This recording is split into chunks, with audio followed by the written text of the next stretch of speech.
नमस्कार, मी बागेश्री पारनेरकर. डिजिटल विवेकमध्ये सगळ्यांचं मनापासून स्वागत करते.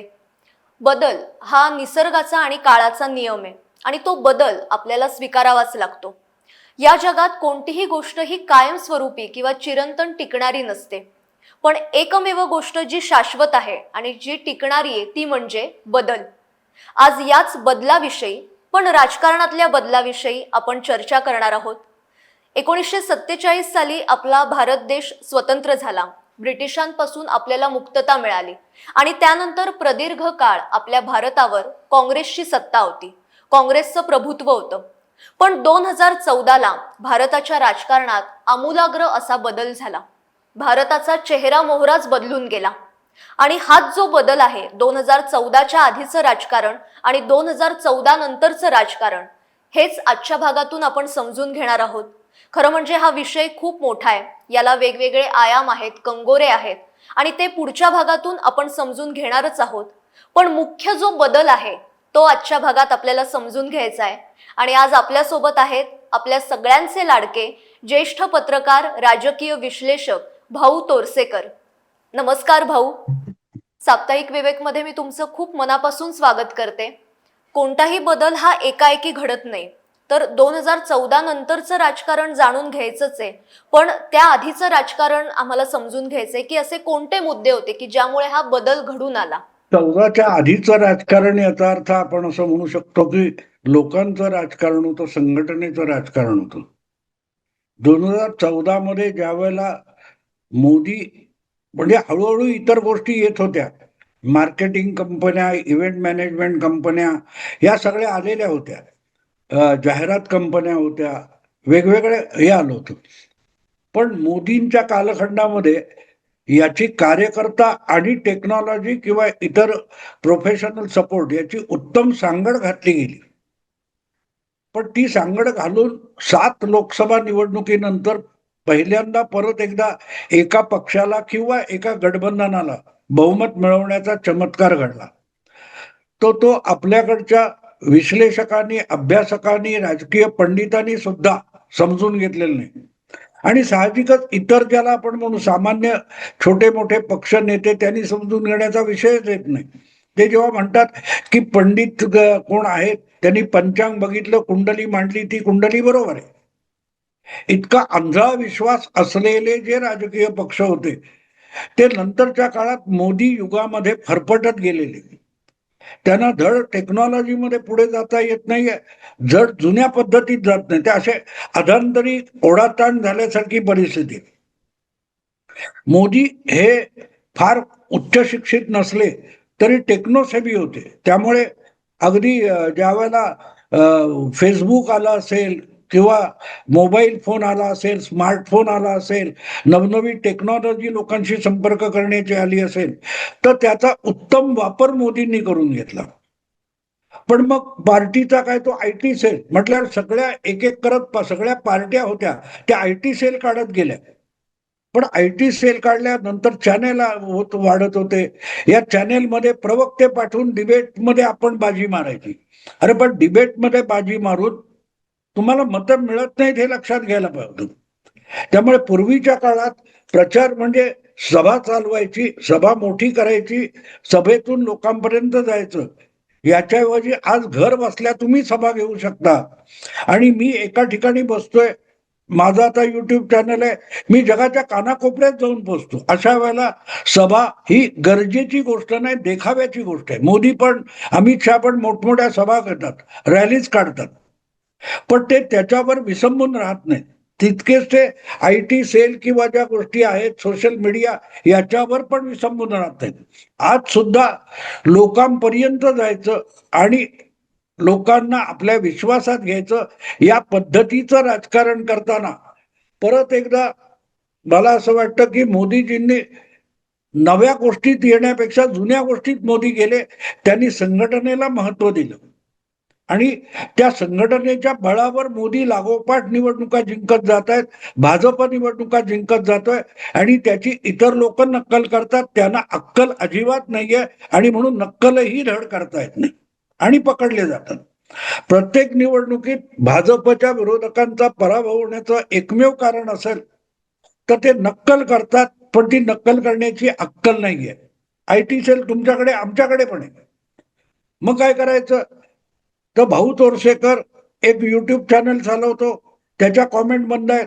पण मग भाऊ विवेकच्या चॅनेलवर गेला किंवा आणखीन कुठच्या हिंदी चॅनेलवर गेला, तर तिथे मला शिव्या घालणारे विविध विरोधी पक्षाचे लोक आहेत.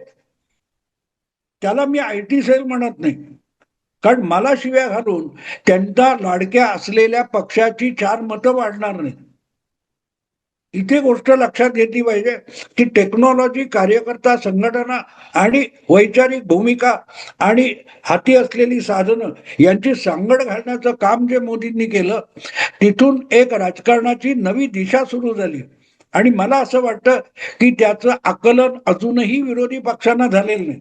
आणि म्हणून त्यांचा अजेंडा सोपा आहे की मोदीजी को हराना आहे. प्रश्न असा आहे की मोदींना हरवून जनतेचं काय कल्याण होणार आहे? उदाहरणार्थ, करोडो करोडो जे मतदार आहेत, काय 60-70-80 कोटीच्या घरात भारतात मतदार आहेत, त्यांना मोदींचा पराभव करून काय मिळणार आहे? राहुल गांधींना पंतप्रधान होण्याचा रस्ता मिळेल किंवा विरोधी पक्षातल्या आणखी कुठच्या तरी नेत्यांना आघाडी करून वगैरे वगैरे पंतप्रधान पदापर्यंत पोहोचता येईल. पण त्यातून सामान्य मतदार जो आहे, सामान्य नागरिक जो आहे, त्याला काय मिळेल याचं उत्तर तुमच्याकडे नाही.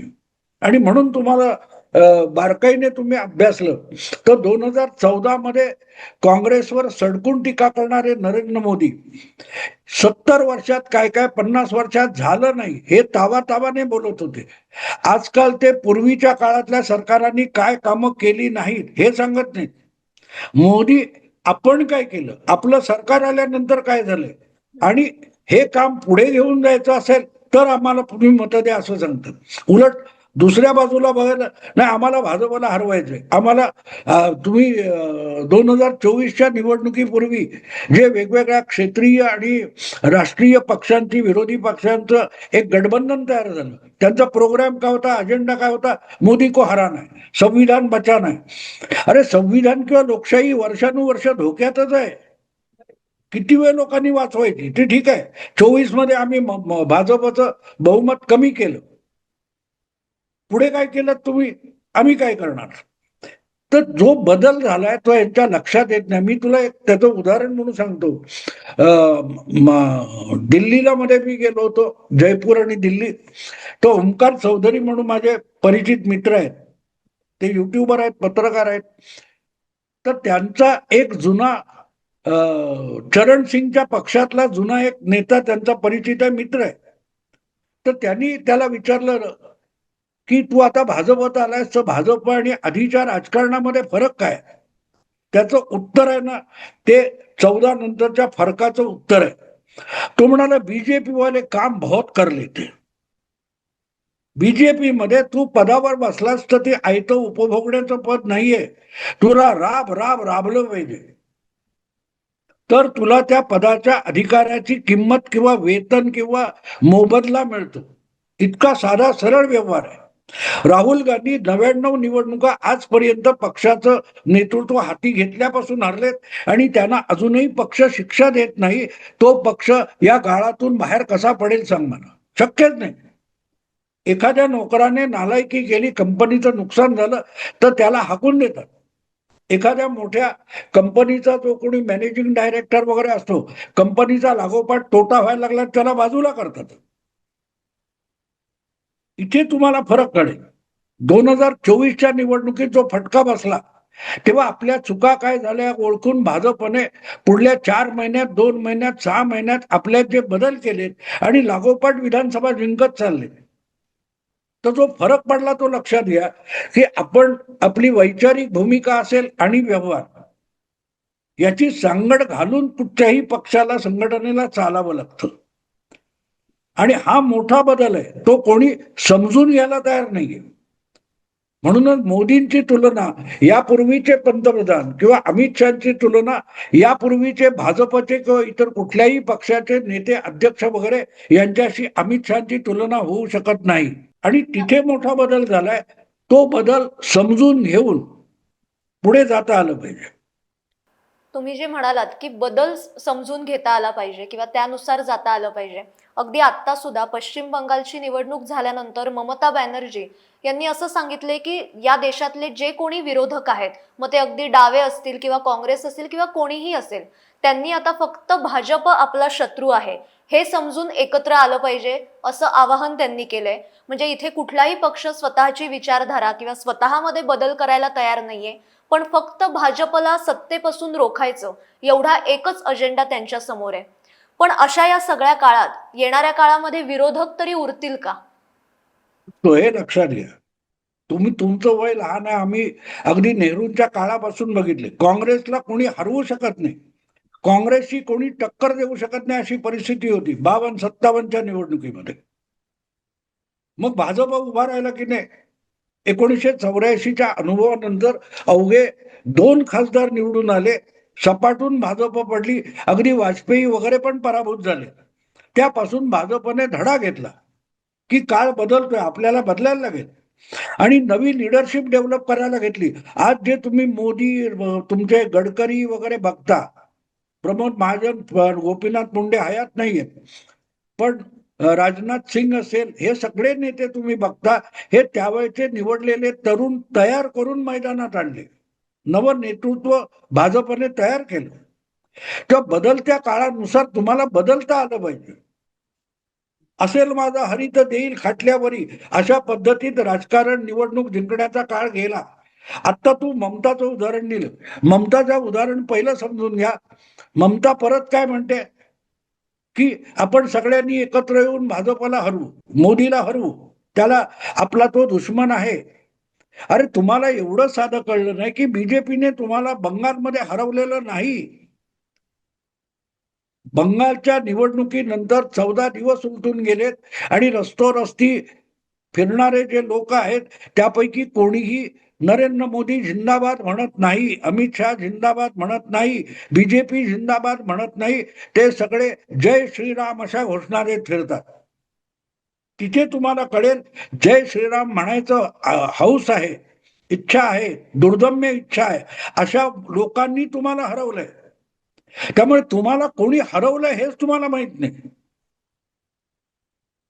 त्या लोकांना तुम्ही इतके दडपून टाकलेले होते की त्याची प्रतिक्रिया म्हणून हे मतदान झालं.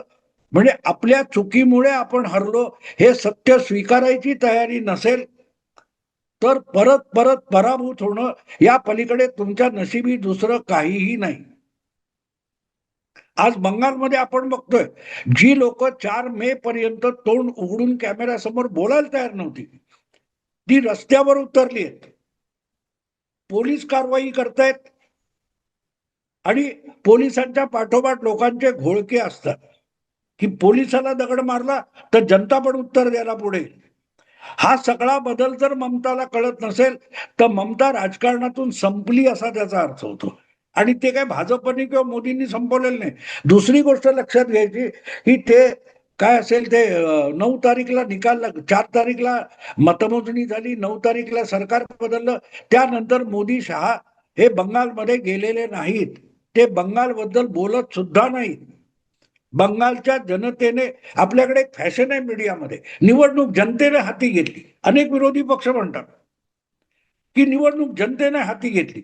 बंगालची निवडणूक जनतेने हाती घेतली होती हे ज्यांना कळलं नाही त्या लोकांकडून तुम्ही या निवडणुकीचं योग्य अनालिसिस तुम्हाला मिळूच शकत नाही.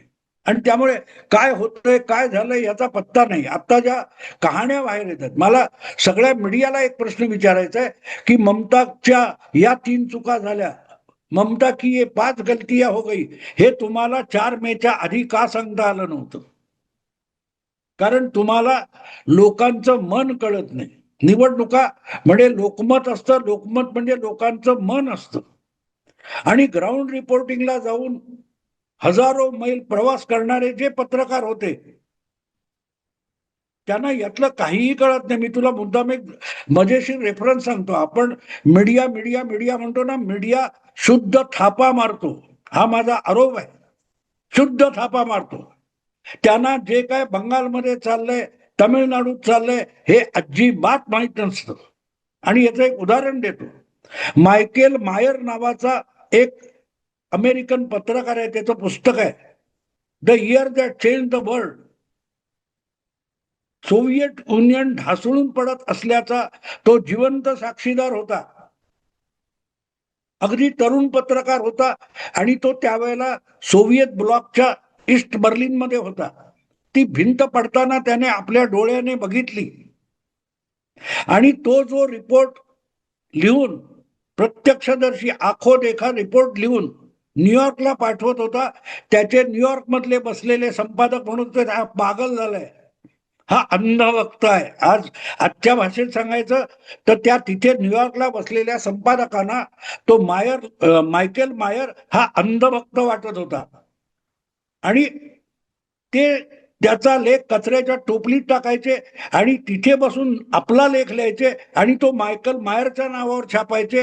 हे तुम्हाला सगळ्यात मोठं साक्ष आहे.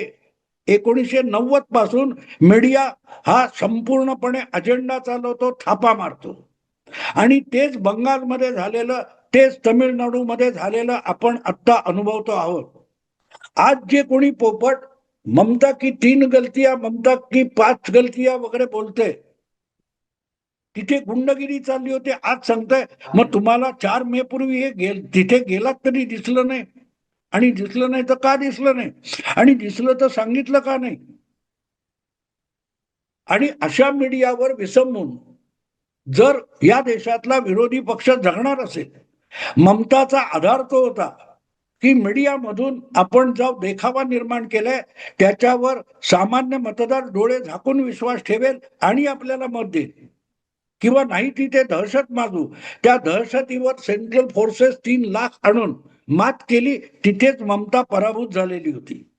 पण तो पराभव समजण्याची तयारी नसेल, आपण या वर्षीच्या परीक्षेत नापास का झालो हे तुम्हाला कळलं नाही, तर पुढच्या वर्षी परत तुम्ही नापास होण्यासाठीच परीक्षेला बसता.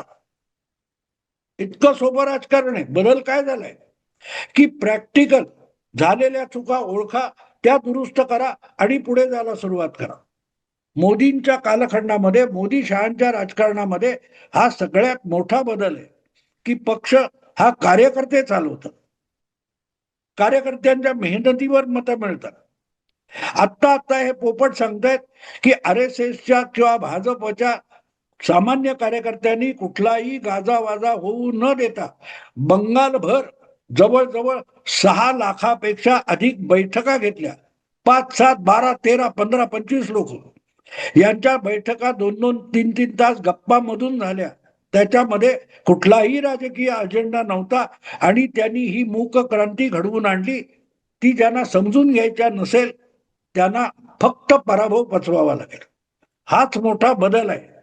मोदी हा माणूस हाडाचा कार्यकर्ता आहे आणि तो आज पंतप्रधानपदी बसला तरी तो कार्यकर्ताच आहे. आणि जोपर्यंत कार्यकर्ता नेता होत नाही अशा पक्षांना भविष्य नाही येणाऱ्या काळामध्ये. भाऊ, एक प्रश्न विचारते, म्हणजे तुम्ही अगदी 2014च्या आधीचं राजकारण पाहिलंय, आत्ताचंही पाहताय. आता कोणत्याही खेळामध्ये डावपेच असतात, म्हणजे प्रतिस्पर्धी काय चूक करतोय याच्यावर लक्ष ठेवून जर योग्य डाव टाकता आला तर विजय मिळवता येतो.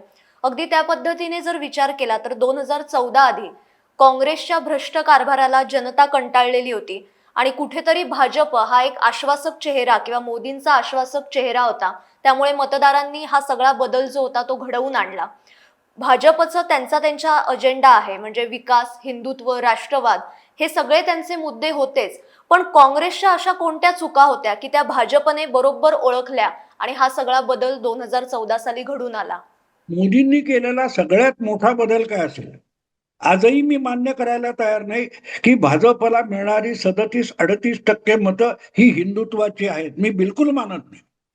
15 ते 20% मतं भाजपाला हिंदुत्वाची मिळतात, पण त्यापेक्षा तेवढीच म्हणजे 15 ते 20% मतं भाजपकडे अशासाठी आहेत की भाजप व्यवहारी रिलीफ देतो. आज 80 कोटी लोकांना गेली 4, 5, 6 वर्ष फ्री धान्य मिळतं. हा कम्युनिस्ट अजेंडा आहे, हा वेलफेअर सोशलिस्ट अजेंडा आहे. तो भाजपचं सरकार राबवतोय. मग हा अजेंडा स्वतःला सोशलिस्ट काय ते डाव्या विचारसरणीचे म्हणणाऱ्या काँग्रेसने किंवा इतर पक्षांनी का राबवला नव्हता? तर तुम्हाला असं वाटत होतं की आपण बोलाची कडी बोलाचा भात, सगळ्यांना खायला मिळणार आहे, सगळ्यांना फ्री मिळणार आहे, सगळ्यांना सोन्याची कौलं घातलेलं घर मिळणार आहे. अनुभवाला येत होतं का? नाही. इंदिरा गांधींनी 1971 साली गरिबी हटाव या घोषणेवर निवडणूक जिंकली आणि त्यानंतर त्यांच्या तिसऱ्या पिढीतला त्यांचा नातू आज सुद्धा गरिबी हटवण्याच्या गोष्टी करतोय. इथे तुम्हाला कळेल की आधीच्या काळातलं जे राजकारण होतं ती बोलघेवडेगिरी होती. बोलघेवडेगिरी होती. शिवसेनेचं एक उदाहरण मी तुम्हाला सांगेन की शिवसेना ही कार्यकर्त्यांचा पक्ष होता. दिवाळीच्या वेळेला धारा तेलाचं साठेबाजी झाली. तो शिशिर शिंदे त्यांचा विभाग प्रमुख, त्याने 50-100 शिवसैनिक घेतले, गोडाऊन फोडलं आणि गोडाऊन मध्ये साठेबाजी केलेलं धारा तेलाचे डबे बाहेर काढले आणि ते सामान्य जनतेला छापलेल्या दराने विकले. झालेले पैसे त्या कंपनीकडे जमा केले. ती शिवसेना कार्यकर्त्यांची होती. आजची शिवसेना रोज सकाळी पत्रकार परिषद घेण्यापुरती शिल्लक राहिली. तिथे शिवसेना संपली. बाकीचेही पक्ष टीव्ही आणि मीडियापुरते उरलेले. ते बोलतात बेरोजगारी आहे, अमुक आहे, तमुक आहे. अरे बेरोजगारी आहे ते एवढ्या इन्फ्रास्ट्रक्चरवर काय रोबोट्स काम करतायत का? रस्ते बांधणी चालू आहे, पूल बांधणी चालू आहे, हजारो हजारो लाखो मजूर काम करतायत. ते मजूर काम करतायत त्याला रोजगारी म्हणत नाहीत. हातात एकेकाच्या 10, 15, 20 हजाराचे स्मार्टफोन आहेत आणि स्मार्टफोन हातात घेतलेला गरिबीबद्दल बोलतो, महागाईबद्दल बोलतो. अजब आहे. पागल आहेत का लोक? लोक पागल नाहीयेत. आणि त्यामुळे तुम्ही जे बोलताय ते विश्वासार्ह नाही. भाजपने जर काय केलं असेल तर त्यांच्या हिंदुत्वाला या कल्याणकारी योजनांची जोड दिली आणि तो व्यवहार आहे. अजेंडा कम्युनिस्टांचा पण पक्ष हिंदुत्वाचा. असं विचित्र तरंगड आहे आणि ते यांना समजत नाहीये. अगदी मुस्लिम देखील मोठ्या प्रमाणावर मुस्लिम सुद्धा हळूहळू भाजपकडे झुकायला लागलेत. कारण त्यांच्या लक्षात आलं आपल्याला एक वोट बँक बनवून खुंटीला टांगून ठेवलेलं आहे. मुसलमान आज 70 वर्ष 80 वर्षानंतर इतक्या विपरीत परिस्थितीमध्ये, वाईट परिस्थितीमध्ये आहे. तर त्याला जबाबदार कोण? भाजपचं सरकार तर 15-12 वर्षापूर्वी आलंय. मग 70 वर्ष जी काँग्रेस मुस्लिम मुस्लिम मुस्लिम म्हणून नाचत होती, त्यांच्या तोंडाला पानं पुसत होती, मतं घेत होती, पण मुस्लिमांना दरिद्री ठेवलं होतं. हिंदीमध्ये एक काय ते उक्ती आहे, घोडा चारे से दोस्ती करेगा तो खाएगा क्या.